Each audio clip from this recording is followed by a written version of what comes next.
Hello, I'm Juliette Littman. And I am Joe House. Welcome to Ringer Food, the Ringer's new hub for all your food-related content. You may have known this feed as House of Carbs, and don't worry, that's not totally going away.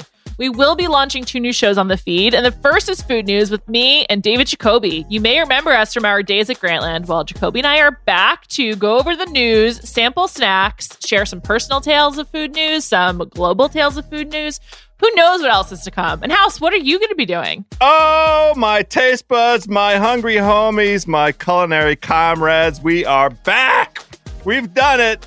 Here to tell you that we are reigniting House of Carbs with a whole new slate of tasty episodes throughout the year. We are starting with a football fracas, a gridiron gobble fest.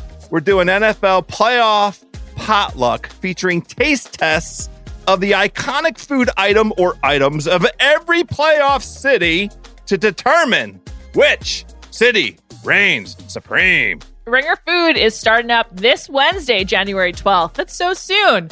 So be sure to subscribe on Spotify or wherever you get your podcasts. This episode is brought to you by Anytime Fitness. We may talk a whole lot about sports, but when it comes to keeping fit ourselves, there's definitely room for improvement. I hit this point early July. I was just like, I am not in good enough shape. I started trying to walk at least 15,000 steps a day or hiking or just anything to keep my legs moving. Now it's the end of 2023. I feel great. I had a physical 3 weeks ago and the guy was like, you're doing great. You're doing better than you were 3 years ago. I felt great. Whatever your goals are, progress is possible thanks to Anytime Fitness. Get a personalized plan and support from an expert coach anytime, anywhere. Visit anytimefitness.com to try Anytime Fitness for free. Start to train for your life. Terms, conditions, and restrictions apply. See website for details. This episode is brought to you by Read, Write, Own, Building the Next Era of the Internet, a new book from entrepreneur and startup investor Chris Dixon. If you're listening to this podcast, you know what it's like to be part of a community of fans. You value the people who play, perform, and create for everyone. Well, what if there are more ways to support them, more ways to be a fan? And what if you had even more ways to connect with the teams, artists, and other creators that you love? Even though creators make the internet valuable, how much value do they get for their work? Well, that's mostly up to a few big tech companies. Shouldn't creators get more from the platforms they make successful? More value, but also more say, more control, more ownership? Read, Write, Own explores an alternative future for the internet, one that reclaims control for creators, fans, listeners, and gamers, the people who not only use the internet, but make it useful. Read, Write, Own imagines an internet built by us for us. So order your copy of the book today or learn more at readwriteown.com. I need support staff to clear the room. Stand up and walk now. Hello and welcome to The Watch. My name is Chris Ryan. I am an editor at TheRinger.com, and joining me on the other line, the snitch butler himself, it's Andy Greenwald! Chris, as a TV show that you liked and I didn't once famously said, I guess time is just a flat circle, baby. 10 years on, we're back talking about the Julian Fellows verse. So this is a beautiful moment for our podcast. This is like in a kind of typical Watch fashion. We didn't really anticipate this. It kind of came out of nowhere. I mean, we've been vaguely aware that our 10th anniversary was quickly approaching. Greenwald, ever the personal archivist, has narrowed down that this pretty much is our 10th anniversary show, more or less. Roughly, yeah. We finally figured out that we recorded our first episode on January 17th, 2012 at 9 a.m. at the famous Brill Building on Broadway. I think it's very on brand for us to actually miss our anniversary, not be sure of when it is, and just kind of have mostly a rando episode to celebrate it, except... Or a Mando episode. Ooh, we still have it, right? Like every time I think we're down, we still have it. I think I've been getting better. I don't know about you. You have it. I think you peaked in 14. I peaked when we did the slap. I peaked professionally. I peaked personally when we talked about that show. I'm excited that we will be joined later by the podfather himself, David Jacoby, who is directly responsible for the creation of this podcast, and we will grill him about that potentially ill-advised decision. Yeah. So, but before we get to David Jacoby, we're going to talk a little bit about Gilded Age, which is a very funny show to talk about for our 10th anniversary show. It is the new show from Julian Fellows, who obviously did Downton Abbey, among the first shows Andy and I ever talked about on this podcast. Why, but we did. Yeah. It's also notable that this show has been in development or production or some stage of creation since 2012 itself. It shows. Yes. And so this show has literally stretched the entire run of the Hollywood Prospectus podcast on the Grantland Podcast Network and the Watch on the Ringer Podcast Network. And then we can also, do you want to talk about this Boba Fett episode first? Yeah. Okay, fine. I mean, I feel like, Chris, I have my finger on the pulse, and I feel like our audience wants to hear about a Julian Fellows show that premiered a week and a half ago. But okay, fine. Fine. We could talk about the very surprising Star Wars episode that aired yesterday, I guess. Okay, so we are not fully... we haven't really been paying that close attention to Boba Fett. I've been paying enough attention to know that it's not my bread and butter. But yeah, exactly. I don't think either of us love it. I think you listeners have a choice to make here. We are going to spoil the nature of last night's episode, the 5th episode of the Book of Boba Fett. Frankly, I don't think it's going to offend anyone, but if it does, feel free to fast forward. The thing that you guys need to know... How many great conversations have started with, I don't think I'm going to offend anyone if I say the following. Well, I mean, look, Neil Young left the platform. Okay? There's no one left that I'm worried about offending. It's fine. Just from one Spotify firebrand to another. Like, I feel like this is a safe space. This was so weird, guys, because the 5th episode of the Book of Boba Fett is the season 3 premiere of The Mandalorian. It's just fully a Mandalorian episode. I was trying to think of precedent for a TV. I mean, TV shows have been different TV shows within their seasons. Like Mr. Robot did an episode that was an 80s comedy with a laugh track, right? Or Station 11 almost reinvented itself every episode. There's precedent for that. But for a show to just basically be like, no, it's okay. Here, you do your show this week. Like their summer stock theater was so wild. And really, for me, it was noteworthy because it's kind of indicative of what just a bizarrely handmade project Star Wars for TV is. That's the thing that I keep coming back to. And yeah, we could talk about the specifics of this episode. We could take wagers. Like, I'd like to do an over-under with you of how many scenes Pedro Pascal was actually there for. I'm taking the under 0. One of your favorite things in the whole world. It's so great. It's so wild. But anyway, they made a different show in the middle of the season, a show that we do watch. So here we are talking about it. So I feel a little bit more ready to deal with this, Andy, because I watch Yellowstone. So I don't know if we've mentioned this, but in season 4 of Yellowstone, and this doesn't really give anything away, not only did Taylor Sheridan do extended looks in the first few episodes of the 4th season, a couple of like 10-minute, like thematically linked, but otherwise completely random. It's basically like scenes from 1883. And then within the sort of actual like main storyline of Yellowstone this season, they had this character, Jimmy, who is really, really like below Woody and Cheers level, like in the ensemble. And they were just like, we're going to send Jimmy to Texas. And every episode is going to have like 20 minutes of Jimmy, but not because Jimmy's going to come back and like save Kevin Costner, or he has to go to this other planet to solve a problem and come back with the necessary transponder. It's like Jimmy's just finding himself in Texas. Cool. Good for Jimmy. But that was like, I would say, honestly, Jimmy got more screen time than Wes Bentley and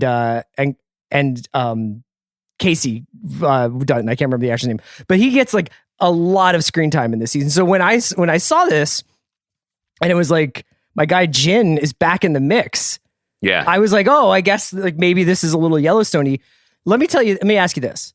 Had this Book of Boba Fett, this series, been called The Mandalorian : The Book of Boba Fett, do you think you would blink twice at a full Mandalorian episode in the middle of this? And to be clear, I'm not blinking. Like when Boba Fett was announced, it was like stealth announced at the back end of the season finale of Mandalorian season 2. And going by the Hollywood Reporter story, very few people, even within Lucasfilm, or Disney, like obviously Dude, the wasn't executive Ming level, Na Wen, they like didn't I know wasn't about sure it. what I was shooting for half of the time I was shooting Yes. Boba Fett.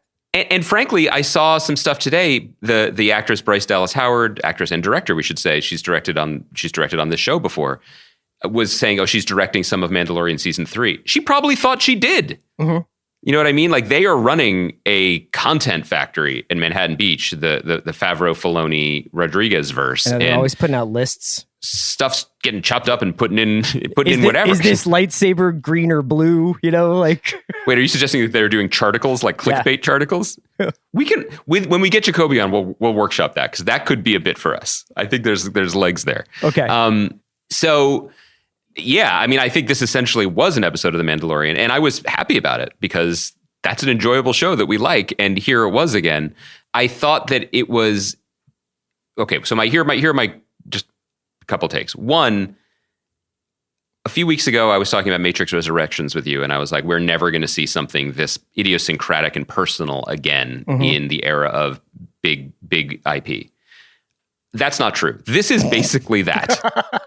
I was wrong. Also shows how much stock our listeners should put in your pronouncements going forward. Oh, well, I feel like, I think they're 10 years deep in me being like, I'm going to watch that show. Yeah. I will catch up and get back to you. So I think they know the score. But I just mean like, this is so weird. It's like someone opening a shoe repair shop at Disney World. Like they are there, but they're just making their own thing, doing it at their own pace and telling the story in their own way. And I really respect how bizarre it is. I think that there were elements already with Mandalorian that you're just like, okay, this is a more successful, and obviously it's had 2 seasons, but I just feel like it's a more successful series, and it didn't reflect that well on Boba Fett as an ongoing concern because the thrust of Mandalorian, get the baby. We have the baby, protect the baby, or go find the baby. And to do that, you have to leave Tatooine. This is a cute baby. Yeah, or Jesus Christ, look at this baby. Which, by the way, can't keep going back to that well. Baby Greedo is introduced in this episode. And, Muppet Babies is successmal. Did Baby Greedo shoot first? But it's good. What did he shoot? A pop gun? Like one of those Go-Gurts. Did you find the lack of the baby in this Mandalorian episode by any other name to be distracting? Like, because I think that's one thing that we'll have to see in season 3. I don't know whether or not Grogu will be coming back from Force Academy, where he's getting his master's under Luke. Does he come back in the mix? Is he still cute? Is he kind of have like the Jonah from Ozark growth spurt and maybe his voice changes? It's an MFA program. It's a Master of Force Arts program that they offer. Did you just come up with that? See, this is why they listen. I'm bad on the stuff I'm supposed to be good at, and I'm good at the stuff that doesn't matter. It keeps you guessing. I thought it was a tale of two halves. This kind of supersized episode of Boba Fett that Boba Fett wasn't in. When you take away the baby, you were left with the first 20 minutes of this episode, which was weirdly violent in the beginning. At first I was like, oh, good. I've always wondered what a meat processing plant looks like in the Star Wars universe. Sure. And then it got super gnarly. I want to know what a creative writing program looks like in the Star Wars universe. At Force Academy, where they all have to read their work and then share it, but they all speak 10 different languages. But what about like the one guy in the creative writing program who wants to write Star Wars fan fiction? Yes. Do you think everybody's like really bored by that in the program? Yeah, and they talk about it when they all gather outside smoking. To talk shit about it. Can you believe this guy is still fucking right about Tusken Raiders? I mean, Jesus.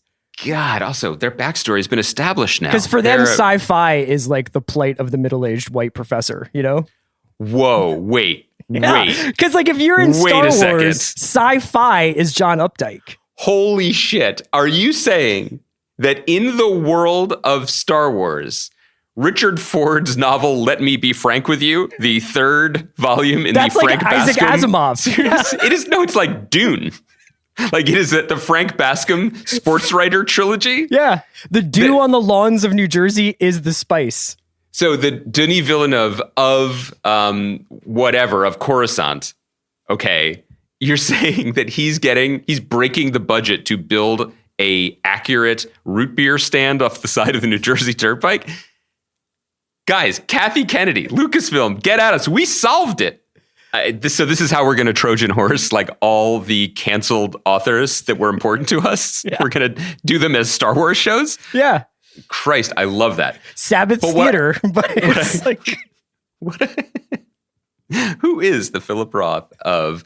I was about to like try to pull the Wookiee home planet, and I can't. I just feel like all the watch real ones out there, make me an Obi-Wan Kenobi poster with like Zuckerman rising like one of the suns over Tatooine. Jesus Christ. Okay. Just what all I want to say about this episode was that the first part of it, where Mando like slaughters some people in a slaughterhouse, and then is like, "Excuse me, Space Disco. Where's your service elevator to the place where my people are hiding?" Which they just seem to do. It's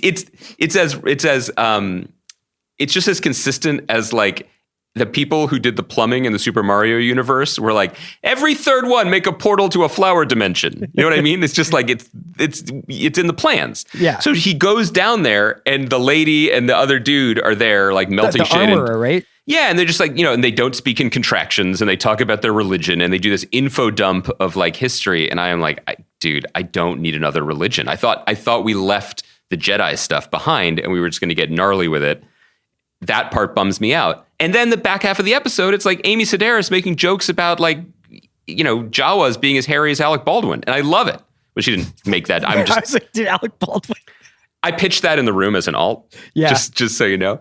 So that part is still the part that I enjoy most, but overall, it just is a lighter and brighter feeling, just in terms of like potential show to me than Boba Fett. And so it was probably smart to remind us of the slightly better show that still is coming and that exists, but it's just an odd thing.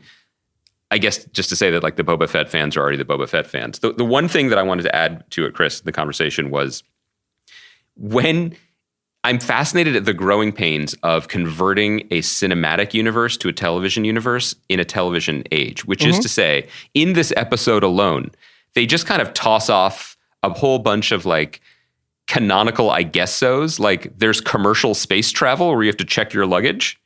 Like that's not something George Lucas was like scribbling in notebooks next to Luke Starkiller. You know what I mean? Like Galactic that's just red caps. That's just a thing that they've decided is canon now. And when you're building a TV universe, and it's kind of annoying, you have to think about all those details. It's really weird to watch them backfill all this stuff. Or like the fact that X-Wing fighters are cops in this episode. They're traffic cops. Yeah, they're like that in Mandalorian, right? They basically are like you're speeding, in the second season of Mandalorian, right? And there's even a reference, and I'm sure the super fans who are also the Updike super fans who are keep listening. I know you've opened up Photoshop to service your Lord Master CR, but there's a reference that Amy Sedaris makes where she's just like, everyone made a big deal about the Empire, but that was like 30 years.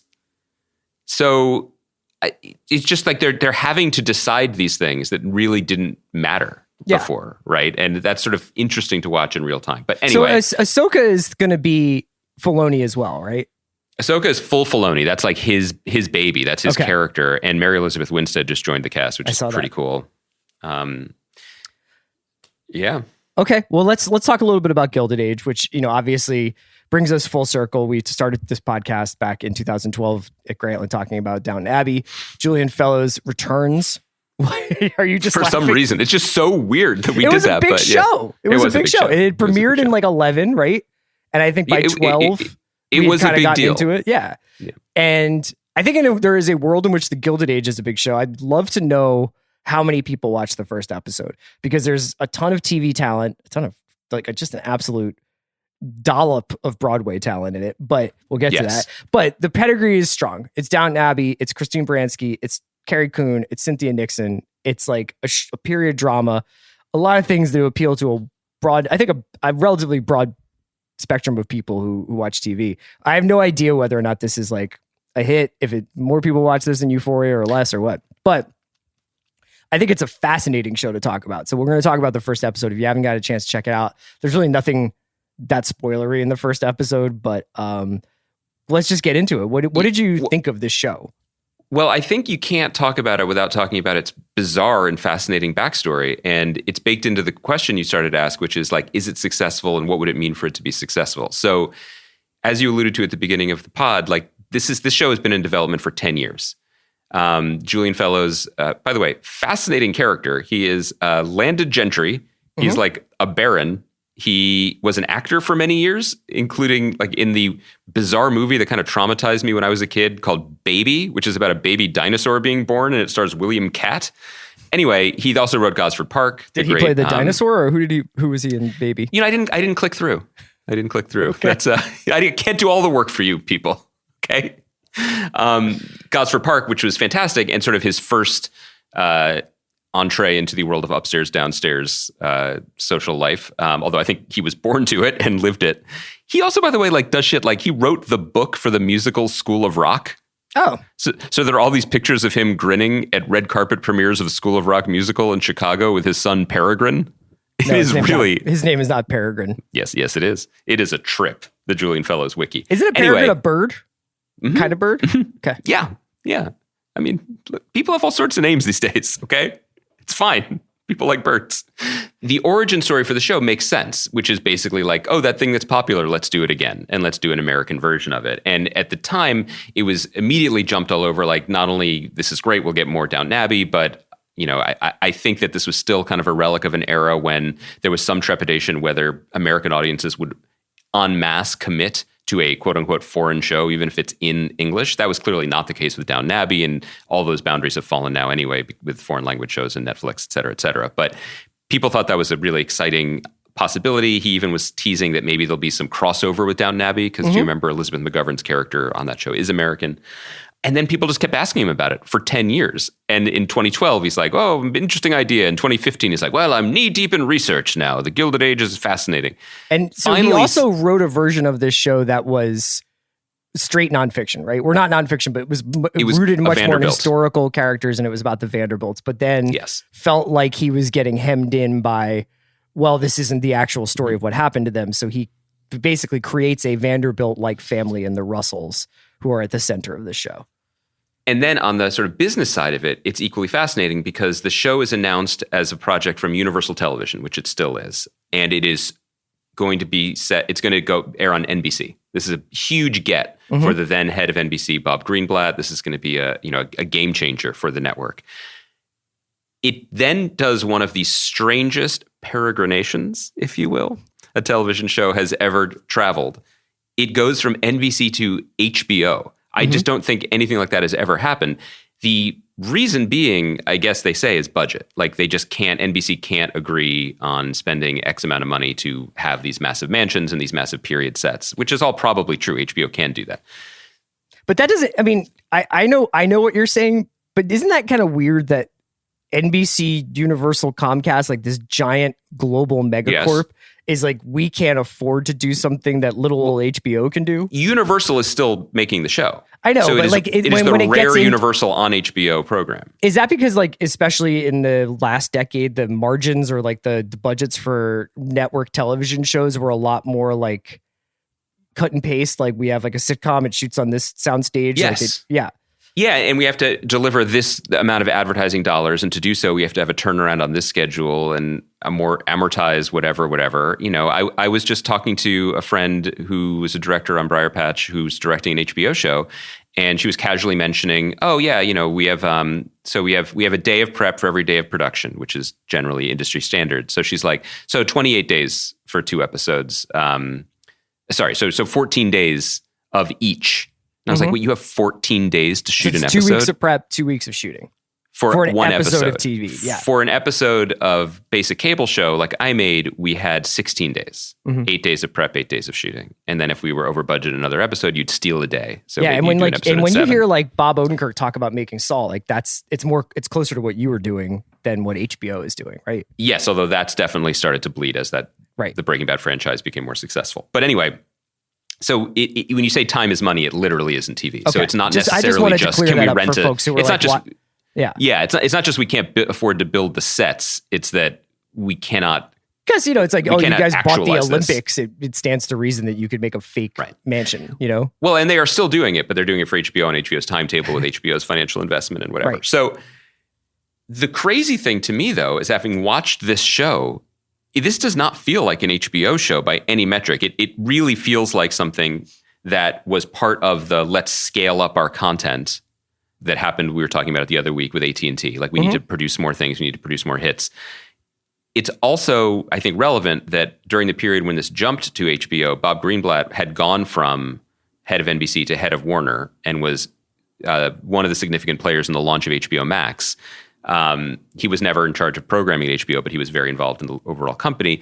This struck me more as an HBO Max show than an HBO show, if that distinction even matters.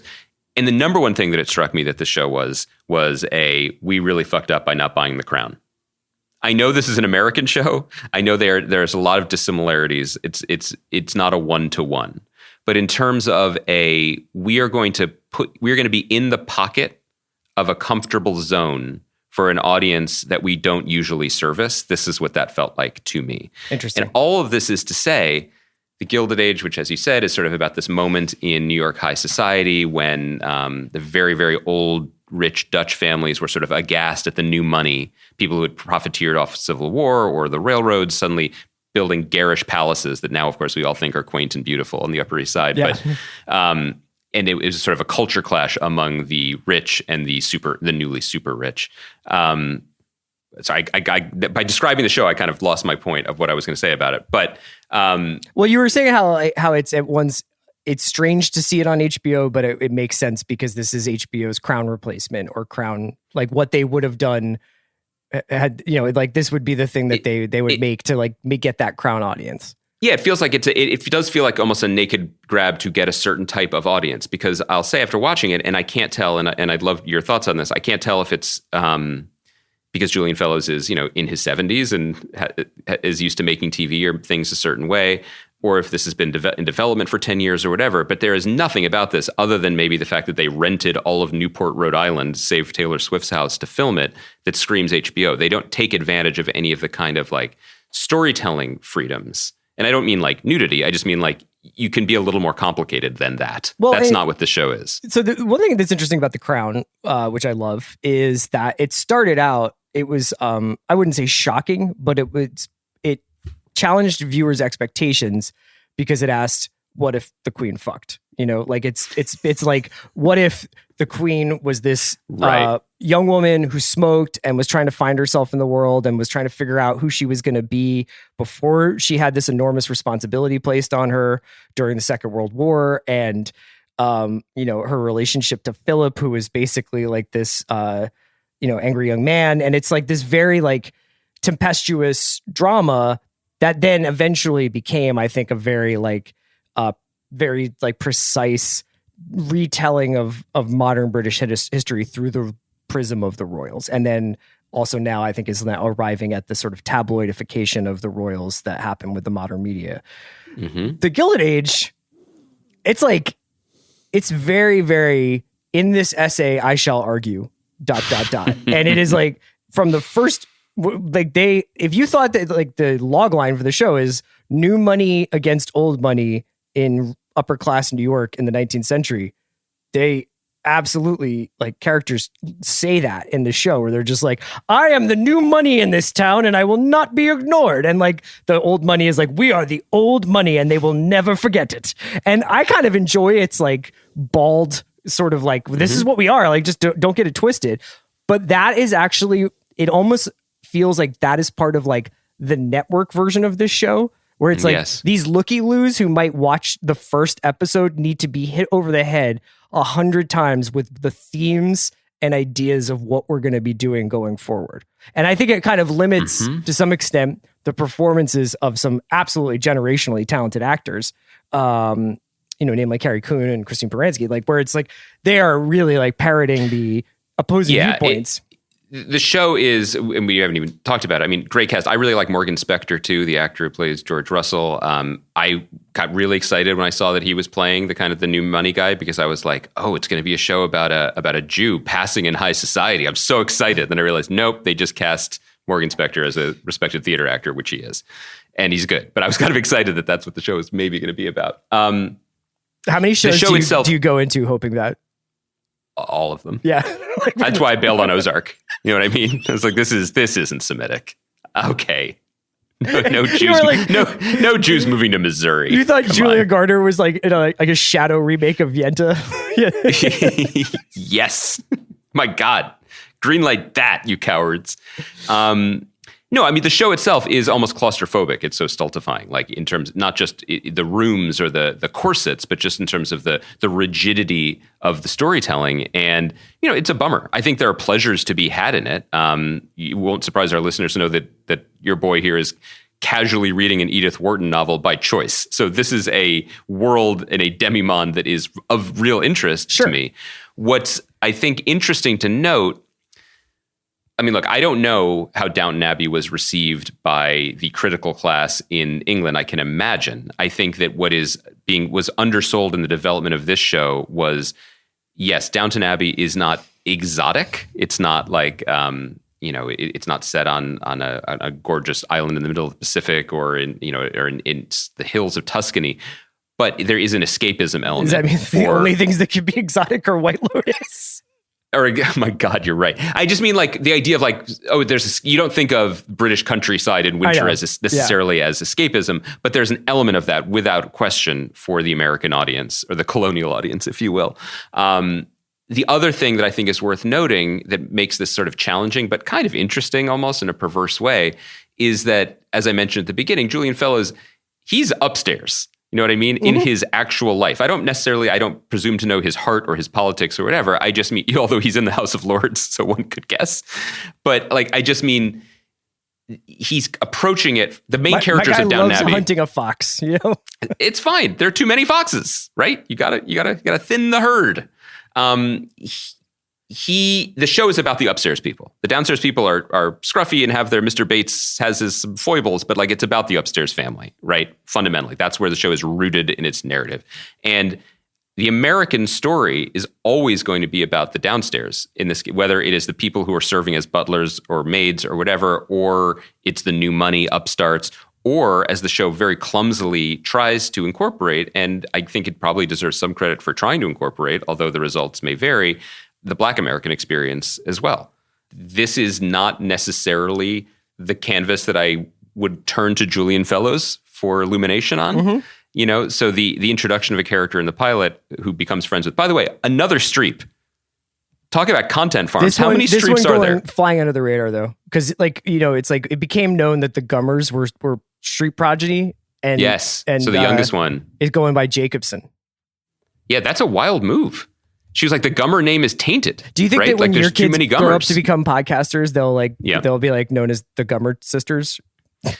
I think that they would be lucky to escape the taint of my legacy. So an actress named Danae Benton plays Peggy Scott, who is a Black American writer or wants to become a writer, and she befriends the niece who moves from, shout out Doylestown, by the way, Doylestown, a lot of PA, Doylestown in this show, to come to New York and becomes embroiled with the family, one of the families. It just feels like in a box because this isn't the show that is going to tell us about that I would look to. I could be wrong. But I don't know if this is the show that I'm going to look to really explain the post-bellum Black American experience in New York City. I'm going to give this. You're damned if you do, you're damned if you don't. Yeah, but it doesn't feel. The show doesn't feel. It's not. It's not a breathable garment. The Black experience in the show feels equally as wooden as several other experiences in the show. So that's fair. By that token, I'm going to give it a little bit of room to grow. I feel like this is a show that.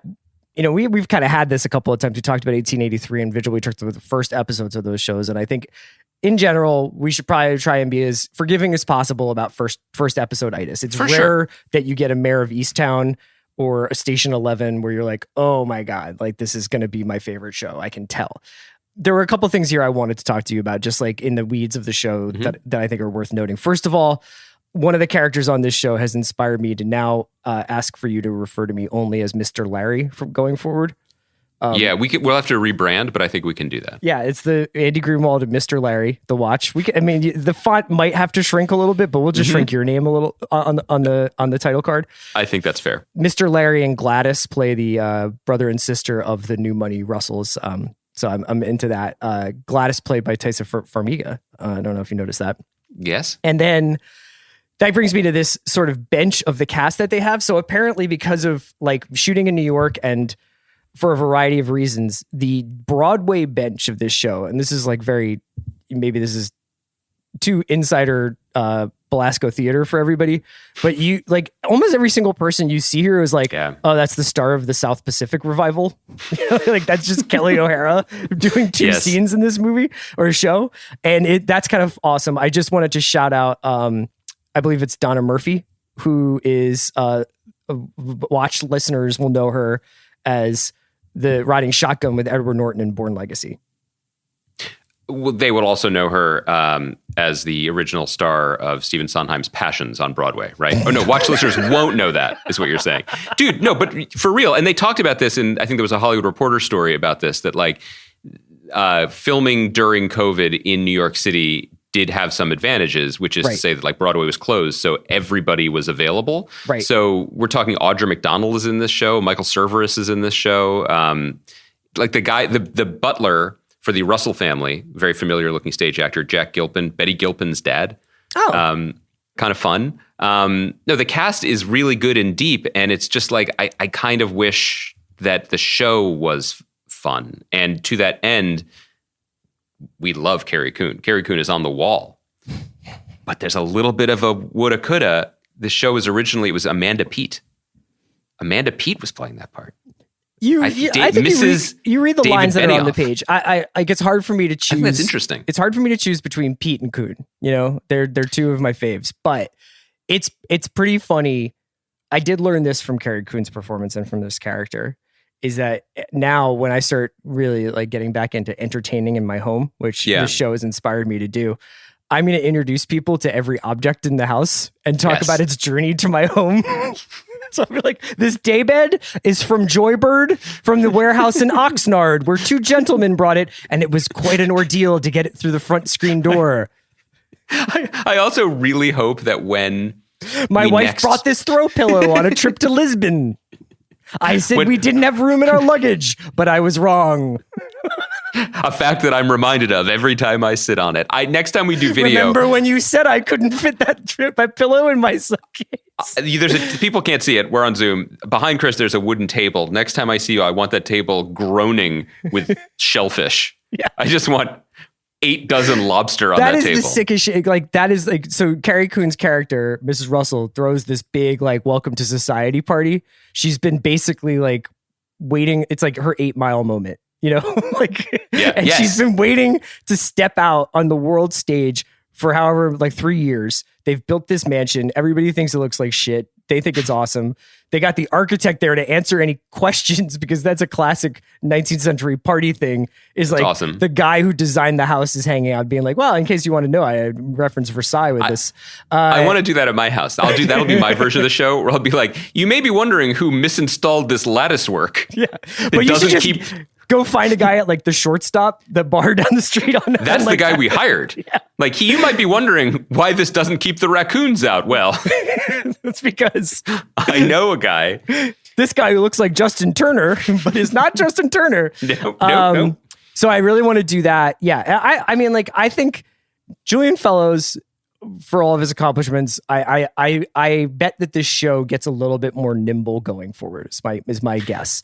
As like the characters get going, I think it's interesting. It might be. I just don't know if there's something about the biography of this show, not even the biography of Julian Fellows, that makes me feel like nimbleness might not be in its DNA. And I could be very wrong. There's just something that feels a little cobbled together. When you look at Julian Fellows, you don't think quick twitch ability, like just like instant reaction to whatever the cornerback is giving him, that kind of. Well, I've been listening to a lot of sports podcasts on the Ringer Network, and I've been hearing Bill talk about how the thing about James Harden is he can still get a shot, but time and circumstance has robbed him of the speed. You know what I mean? It just happens to all athletes, circumstance being a buffet and like he's 33, you know what I mean? Yeah. Like, or whatever he is, like that. Yeah, I think that quick first step might be often the thing to go. But I don't know. It accomplishes, this is where I wanted to end with it on the show. It absolutely accomplishes the goal that I think HBO had for the show. It definitely plugs a hole and attracts certain audience and fan base. But is that what HBO is now? And is that enough? And what is it, where do we go with it? We don't know. We should say, because I rarely have the opportunity in content that we cover, a great job by Baranski. Oh, that's true. She is really doing a great job. She's of the cast that we mentioned. Because you kind of skipped Good Fight, so you haven't been able to say it for nigh on 9 years. Yeah. And she gets the assignment. You know what I mean? It's not just that she's like funny and acidic and she's been in the show pretty much for the entire of its entire development, right? The reason Downton Abbey, one of the reasons it worked was you had Maggie Smith just throwing heaters, right? And that's what Baranski's doing here. And I wish there was more of that spirit in the show. A little bit of puckishness or fun would go a long way, and you'd think you'd be able to get it with the proximity to Broadway and Broadway actors. We'll see. Let's end on a high note on Baranski. We're gonna have David Jacoby come on to talk a little bit about the origins of our podcasting relationship. So Andy and I have obviously been podcasting for 10 years together now. There are countless people to thank over the course of that time. Everybody who's engineered, everybody who's produced. Shout out Tate Frazier from the early days at The Ringer. We've been recording this podcast for a long time, and we do it because we really love talking to each other. Obviously, we do it even when we're not being asked to by Bill. But yeah, do you have any general thoughts you want to share with our listeners? I hate doing this sort of self-reflection. No. I think that I mean on a personal level. I think it's lovely that we've been doing this long. The thing I wanted to say was I think that it would be fun to, because we clearly are not organized enough to have thrown ourselves a party, but I think that it would be fun to over this year or 10th anniversary year, or the next few months anyway, maybe have a couple other guests from the old days or repeat guests come back and talk about stuff. Maybe we could find some of our favorite segments, play back some. I don't know. ESPN's Pod Center. Okay, so maybe we could find some of segments from the last 5 years of the pod, because the rest has been memory hold. But no, I mean, I think I'm excited to talk to Jacoby about it and to go back all the way back in the Wayback Machine to the beginning. But on the other hand, maybe we don't need to do too much of a celebration, because this is a celebration. This is my favorite thing to do twice a week, and I would be, as evidenced by some of my text messages, I would be very lost without it. So I'm grateful to you. I'm grateful to our listeners. I can't believe we still get to do this. It's pretty crazy. I think it's hard for me to articulate what it means to me, just because it's such an extension of our friendship. So it feels like it weirdly personal to talk about doing the podcast. It's something that I'm very unselfconscious about. I think we could just turn on the recorder and come up with something at least interesting to us. We're so glad that people have spent so much time with us over the decade, which is a weird thing to say. Yeah, and I completely agree with you that we could always come up with something to talk about. I think it'll be interesting for people to hear our interview with Jacoby, because he disagrees, and has been encouraging us not to just do that. We always need whoever is producing or engineering us, whoever it is, we always need that person. It's worth noting that Kaya today, our 10th anniversary show, she was just can you guys get going? Yeah, here's the thing that people might not realize. We got to keep us grounded. Here's a little behind the scenes hint. We are known internally as the bad boys of podcasting. Yeah. We don't like structure. We don't like rules. We chafe against the man's expectations, or in this case, the woman's expectations. So we appreciate all of the people who have tried, and, some have failed to keep us hemmed in, No, for real. This is the best thing. We love doing it. I can't believe we get to do it. We're so grateful to everyone. We're especially grateful to Kaya for getting us started today and bringing us home week after week. Let's keep the party going. Let's not put a period on the sentence now. We'll bring on David Jacoby. We'll be back on Monday. So everybody have a lovely weekend. And do you want to send us out with your usual sign off? Chris, this is the beginning of our second decade of podcasting, which will be our own Gilded Age. So happy 10th anniversary, Baranskis. We did it. This episode is brought to you by Mint Mobile. New Year's resolutions are fun the first couple of weeks. Then you kind of maybe conveniently forget about them halfway through January. No shame. It happens to us all. But this year I have a foolproof plan, at least when it comes to saving money. Just switch to Mint Mobile and you're done. Goal accomplished, because for a limited time, their wireless plans are $15 a month when you buy a 3-month plan. The great thing about Mint Mobile is there's no jaw-dropping monthly bills or unexpected overages, and all plans come with unlimited talk and text. Get this new customer offer today at mintmobile.com/watch. Additional taxes, fees, and restrictions apply. See Mint Mobile for details. This episode is brought to you by State Farm. You might say all kinds of stuff when things go wrong. But these are the words you really need to remember. Like a good neighbor, State Farm is there. They've got options to fit your unique insurance needs, meaning you can talk to your agent to choose the coverage you need. Have coverage options to protect the things you value most. File a claim right on the State Farm mobile app and even reach a real person when you need to talk to someone. Like a good neighbor, State Farm is there. Atlassian software like Jira, Confluence, and Trello help power global collaboration for all teams, so they can accomplish everything that's impossible alone. Because individually we're great, but together we're so much better. That's why millions of teams around the world, including 75% of the Fortune 500, trust Atlassian software. Learn how to unleash the potential of your team at Atlassian.com. That's Atlassian.com. Atlassian. Have you ever spotted McDonald's hot, crispy fries right as they're being scooped into the carton? And time just stands still. Ba-da-ba-ba-ba.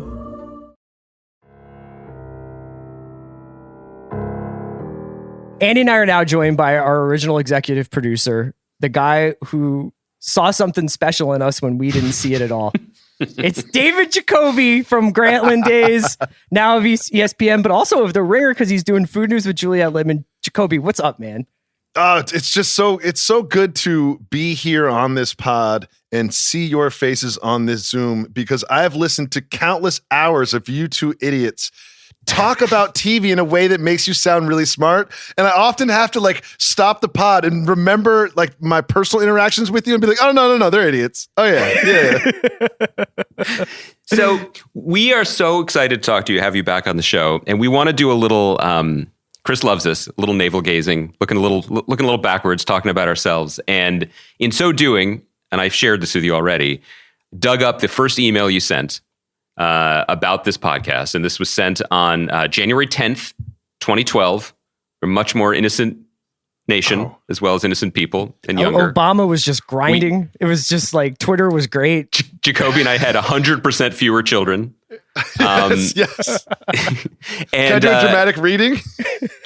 Well, I would love it, because the thing that I love about this, right? Because my favorite thing about it is that, as it turns out, we were one of a potpourri of podcasts that you were hoping to launch as the Hollywood Prospectus. It really wasn't, because the narrative that we've told over the years to friends is, oh, Jacoby and Bill Simmons found out that Chris and I had been friends for many, many years and thought we'd make a good podcast. Actually, that is not the case. Not the case. Okay, you want to read this? Well, a couple things I want to make clear. I am getting way too much credit for this already. It was very much you guys being friends and being great, and Bill's idea and Mark's idea. I was just kind of in charge of the podcast network, but I'll take all the credit. You know what I mean? Whatever. And secondly, one of my philosophies back in the creation of the Grantland Network was, let's not give people podcasts or make people feel like they've got a podcast, because once they have a podcast, it's hard to cancel and or take away. Yeah, look at us now. Yes, exactly. And so what happens is you kind of soft sell it at the very beginning, and this is my soft sell sent Tuesday, January 10th at 1:42 p.m. I'm assuming that's West Coast time. Yeah. Hey, Chris Ryan, guess what? Andy and I spoke today, and we decided that you wanted to do a podcast in New York City the morning of the 17th. We also decided that you were really excited about it. You make great decisions when we make them for you. For real, I think the two of you would make an ideal pod pair as one of the duos that we are launching under the working title TV Podcast umbrella, Ella, AA, in parentheses, hilarious. The others being Lisanti and Kang, shout to the gods, and myself, incredible, and whomever is dumb enough to talk to me, aka Juliette Littman later in life. So, Chris, first text Andy and be all, quote, what the fuck is Jacoby talking about, end quote, and then go back to me about if that day idea works for you. If so, I will book a studio in NYC on that morning, and then we can talk about what you two will talk about. Groovy question mark from the desk of Jacoby. Incredible. Now, what was, just to be specific here, could you describe what was your... I can't believe you're going to ask him what was going through your mind in 2012. No, not that. I just want to know what was your assignment? You were taking over, you were in charge of a podcast network that didn't exist. You were starting one for Grantland. And what were your goals here? Really, what were your goals? And by the way, you're selling yourself short with the email, because TV podcast is just one word away from the Ringer's most recent successful television podcast. So you're kind of a visionary. Good point. I like this. We're calling it TV podcast. That would have been so much better for SEO. It would have been so direct. It would have been so great. Naming your dog. You know, it's just but then no one's confused. Yeah. Well, we ended up naming it Hollywood Prospectus, which to this day I still hate. I still hate Hollywood Prospectus. It's a terrible, terrible, terrible pun and a reference, or it's not even a pun. It's a reference to something that I didn't even get and no one does. It makes no sense whatsoever. It makes me feel like it's like, yeah, we're like a 1949 gold rushers that like watch a lot of Mad Men. It's like, okay, I guess. That's a good me. idea for That's not Chris, but that does describe my aesthetic pretty well. Yes. At the time we were going to launch, we had the BS Report, big pod, great pod. I don't know if you ever heard of it. And then we started to expand the network, and we were going to do like a sports vertical and a pop culture vertical, much like Grantland had sort of like the main features and then the triangle and the Hollywood Prospectus. Yeah. So we were going to reflect that in the podcast. However, we decided to sort of like make a pool feed from which we would pilot duos, shows, play, experiment, and then eventually those shows that sort of stuck out, broke ground, cut through the clutter, would then get their own feeds and sort of quote unquote graduate. Now, none of that was shared with anybody, right? You know, the grand vision wasn't shared with the talent like yourselves, right? Because then you would feel pressure to sort of like get your own feed or whatever. But over time, that strategy not only bore fruit, but it's sort of like the blueprint. Yeah, for it's how the a lot model. of networks work. Yeah, it's the model for how. Now, listen, I can't. Again, like I'm not going to sit here and say that I created it, but it was something that we discussed, and it was something that I didn't see in the market before then. Not that it didn't exist before then. It's also really funny and nostalgic for me to remember what it was like, and you still know what this is like, but to work for the Walt Disney Company and ESPN, where you were like, these two idiots want to talk to each other about Downton Abbey. I'm going to book a studio at the Brill Building for them. Yeah, the Brill Building. That's right. Yeah. Oh my and God, we I forgot sat about in that. a studio, like in a recording studio where they made like "Be My Baby" or something. Yeah. And Andy and I sat on stools. Yeah. Like 4 feet from each other and just looked into each other's eyes. And do you remember they had those stands like conductors use, like music stands. Yeah. Of course, you had like an engineer, and they like asked you what you wanted for lunch. I probably spent like $2,500 on that stupid pod. That's what I'm saying. Like the engineers had just spent the morning doing ADR for the most recent Lorne Michaels movie. Yeah. Exactly. And then these two dipshits walk in and they're like, it's the just one like, again you know isn't what's very sick? good, is it? Waiting period 24. Let me tell you about this book I read last week. So the thing that I wanted to share with you guys next, and I have not shared this with you yet, Jacoby, but later in that chain, you then gave us your tips and instructions. And I would like to, 10 years on, oh my God, ask for how we're doing, because we love you and we respect you and your advice has always been good. I don't think we took it. And I feel like maybe there's still time to pivot. So you wrote, this is January 12th at 1:41 p.m. Is that earlier than the first email? No. Okay. It's 2 days later. No. Were you were in the West Coast by then, right? You were in LA. I think the first one was in June, right? This one was in January? This is January. It was all January. Oh, okay. Okay, good. You moved fast. 2 days later? Because remember, you had been talking about it since June, but you didn't tell us about it. And Jacoby was in LA. Jacoby, this was in his peak, like bike riding from mid-city to LA Live. That's right. Period, if I remember correctly. Kids. Yeah. Jamba Juice in one hand. Yeah. And they'd be like, let's have a meeting at Yard House. You remember? Like, it was just leaving beers. the office to smoke cigarettes. Oh God, I missed that. But you fucked me. You quit right when I moved to Los Angeles. Like I moved out and I was like, me and Jacoby are going to bond over smoking. And you were like, oh yeah, I quit. You were health conscious. First of all right, you're still quitting. Okay. Sorry, Phoebe. It's an ongoing thing.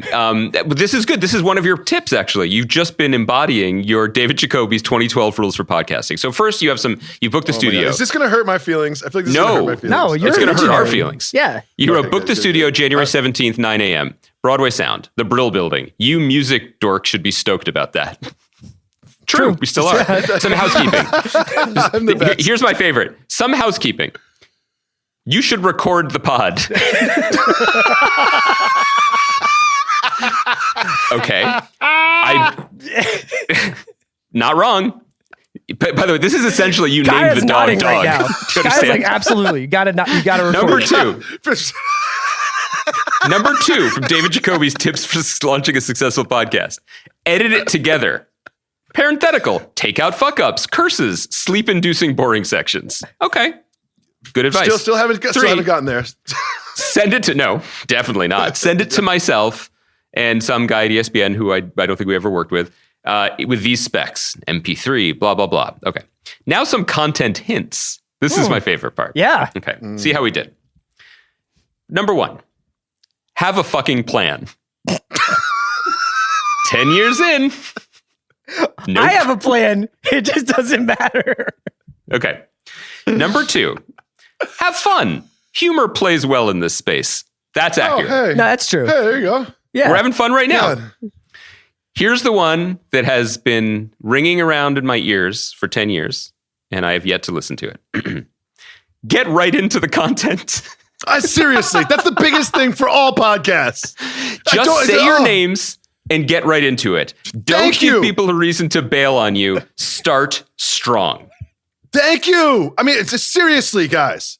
This is for all podcasts. If you're listening to this and you have a podcast, say your names, get into the content, start strong. I don't care what you had for breakfast. I don't care the train got delayed on the way to the pod. I don't care about your kids. I don't care about your clothes. I don't care about saying hi. I don't care about any of that. I'm Chris Ryan. I'm Andy Greenwald. And here's the stupid fucking show that I just watched. Okay, I hear that. I do. It's just that. Okay. It's just that a couple things. One, sometimes Chris's breakfast is interesting. We're catching up. We're good I've friends. been having the same breakfast for almost the entirety of the run of this podcast. It's never interesting. Another wrinkle, I don't watch much TV. So gotta get to an hour somehow. We gotta stretch it. Gotta stretch it. I mean, this advice is objectively good. We have just literally never done it. Yeah, so, and that's fine. Okay. I think that we've started to become adept at, like, when we hear the call of duty, like when it's succession time, when we know it's time to get in the mix, we cut out a lot of, like, I had probiotic kefir on my granola this morning talk, and we get into like, what did you start eating that? What did Kendall Roy do? Okay, no, I mean, you guys do that with the big pods, because I come in and out. My listenership of the watch is weekly, and I listen to it twice every week. But during like the big moments and the big shows, I listen. You're listening to the pod is week. Yeah, that's what you were saying. And during those big moments, you guys do sort of like rise to the occasion. Thank you. It still means a lot to us. We still want your approval. The next one on your bullet point list: make fun of each other. Trust me. See, and that's what we were just doing with Chris. Yeah. That's easy. Give him a little raspberry. Yeah. No problem. Okay. Last one. Keep it clean, tasteful, and not going to get Jacoby fired. We did that. Andy and I are pretty chaste. In Jacoby's, what's the opposite of defense? Offense. From an ESPN account, you sent this email, and after that, you then listed an example of something we shouldn't say that would get you fired, which I will not read 10 years later on the podcast. Oh, God. I'll just say that it involves your dog named Dog and things we shouldn't do to him. Wow. Okay. Yeah. Last thing. Now, a content question, presumably about the podcast we were about to record. What the fuck are you going to talk about? Did this email even get a response?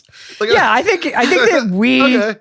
The funny thing about going back to these old emails is just how much more invested in the podcast Andy was, because he's like writing copy for iTunes and is like, "What time do you gents want to record? But shall we gather beforehand?" Like, I didn't just write copy for iTunes. I wrote a blog post for Grantland, like with jokes and like embedded links. I was a much more of a like jamoke back. Like I was like, this guy who like writes about soccer is also going to like ride shotgun with me while I talk about Downton Abbey. That was my attitude. Well, did you read like, that I email? a little bit more of the original pitch, because like the first like iTunes description of the show is like television critic and thought leader Andy Greenwald and Chris Ryan. Oh my God! So you were basically like going to be kind of in a like a corner man role, like Customato. Be I was going to be a little bit. Andy, these butlers, I don't think they're on the level. What do you think? Are they snitching enough? Or I don't know. I can't tell. Are they going upstairs? They're going downstairs? Pick a floor, you know? Just to make something about you, about me quickly, those emails are like a good indication of like me trying to get down with the Grantland gang. You know what I mean? Because I came from like a sports TV background, and you guys were like these writers with like, you know, clever turns of phrases and read things and watch things and say smart things. So I used to like really try to be clever in my emails. You know, now like I have 3 kids later and a decade later, like I really just when's the last time you wrote an email? Like I made the mistake of showing. I showed Juliet my sent box or whatever it's called, and she was so envious. She was just like, "Oh my god, you sent 4 emails yesterday?" I'm like, "Yeah, 4." But you're a professional broadcaster now. You're on TV. You do this for a living. Your advice you put into the world, and it worked, right? Like I don't know what Jalen has for breakfast, and you're on TV. Like that worked. Yeah, that's good. Get to the fucking content, Andy Greenwald. Do you have a plan? Do you have a plan for this interview? Did you guys write down any questions? This is the plan. It's supposed to be a walk down memory lane. Did you plan this interview? Well, can I say something very, very nice to you guys? I know that we joke a lot, but like, this pod means so much to Grantland, and it means so much to the Ringer, and it means so much to so many people's lives. It's extremely popular, and it's really, really good. I don't listen to podcasts. I listen to like a few once in a while, and The Watch to me is an absolute must listen, and it's a great combination of expertise about the content and something that's so important in the podcast space, which I should have put in that first email. It's just chemistry. You know what I mean? Like, it's just chemistry. Like, you guys worked at Tower Records in like Philadelphia in like 1988 or Close something. Enough, yeah. It's just like, excuse me, our contemporary David Jacoby, 1988. Nice try. I was being too nice. I'm sorry. I had to. But like, honestly, like this pod, I'm speak for all listeners. Like, this is a fucking go-to great podcast. And it's because you two are so smart and funny, and you can feel the love that you will never express for each other through every single minute of it. You know what I mean? That's because like, you guys will never told us to make fun of each other. You'll never sit there and be like, "Oh, I love you so much, Chris. Like, this means so much to me. You guys like," but you don't have to, because it's there, like, just in bits and pieces throughout every single fucking episode. And I love this pod so much. And you guys are brilliant and funny. And this is an excellent podcast. And I deserve 0 credit for it, but that doesn't mean I won't take it. Jacoby, thank you so much. Thank you, our friend. So it was some of the best times. That weird little closet we had at LA Live. Oh yeah, I mean, the 3 of us. Those were some. That wasn't the 3 of us.